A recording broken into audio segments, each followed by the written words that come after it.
Hello children, welcome to the class.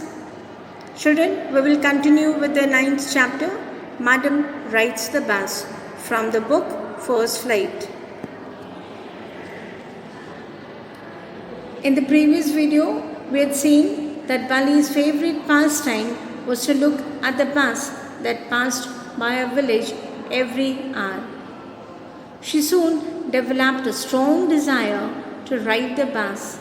She made it her mission to fulfill it.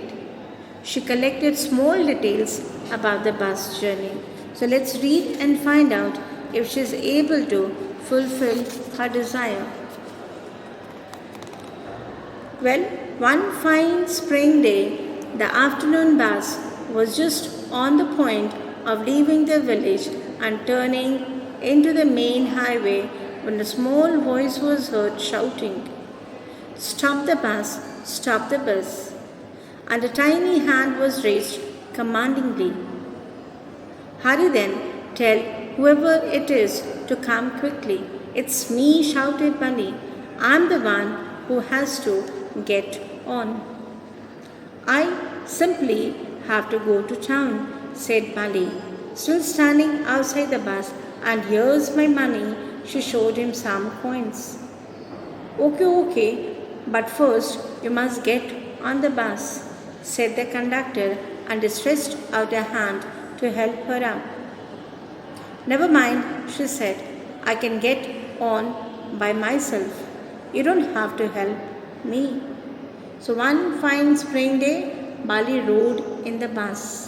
In the afternoon, she refused to take any help from the conductor. The conductor was jolly and fond of joking. He understood that Bali spoke with pride. "Here, have a seat right up there in front. Everybody move aside, please. Make way for Madam." So he offered a front seat, calling others to make way for her. There were only 6 to 7 passengers in the bus. All were looking at Bali. They were laughing, as it was an amusing sight for everyone to see a small girl all alone acting like an adult. They were all looking at Bali and laughing with the conductor.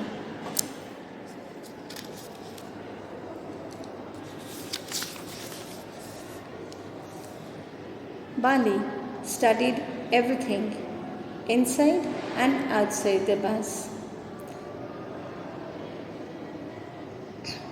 It was a new bus, its outside painted a gleaming white with some green stripes along the sides. Inside, the overhead bars shone like silver. Directly in front of Bali, above the windshield, there was a beautiful clock. The seats were soft and luxurious. So Bali studied everything. It had soft and comfortable seats. It had a beautiful clock above the windscreen. She looked outside. Bali devoured everything with her eyes.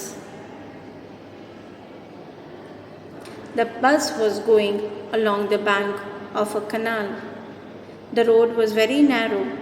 On one side there was the canal, and beyond it palm trees, grassland, distant mountains, and the blue sky. On the other side was a deep ditch, and then acres and acres of green fields, green, as far as the eye could see. Suddenly, an elderly person asked Bali not to stand up, calling her child. "Listen, child," said the voice. "You shouldn't stand like that. Sit down." Bali got angry.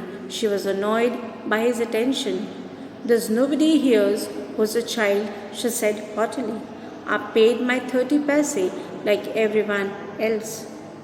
So she replied proudly that she was not a child, and she just paid full fare like others. The conductor humorously told the elderly man that Bali was a grown-up madam. She told the conductor angrily that she was not a madam and reminded him that he had not yet given her the ticket. "I'm not a madam. Please remember that, and you have not yet given me my ticket." At the next stop, an elderly woman came and sat beside Bali. "Are you all alone, dear?" she asked Bali as the bus started again. Bali found the woman absolutely repulsive. Such big holes she had in her earlobes, and such ugly earrings in them. And she could smell the betel nut the woman was chewing and see the betel juice that was threatening to spill over her lips at any moment. "Yes, I'm traveling alone," she answered curtly, "and I've got a ticket too." So Bali was angry. She replied angrily that she was alone and got a ticket.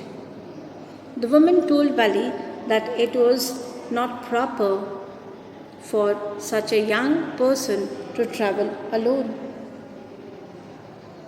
She asked Bali about her house. "Do you know exactly where you are going in town? What's the street? What's the house number? You needn't bother about me. I can take care of myself," Bali said, turning her face towards the window and staring out. So Bali replied that she needn't bother about her, and she turned her face towards the window. So Bali would get annoyed each time someone would poke their nose in her business. She did not consider herself a child. She did not want to be friends with others. So children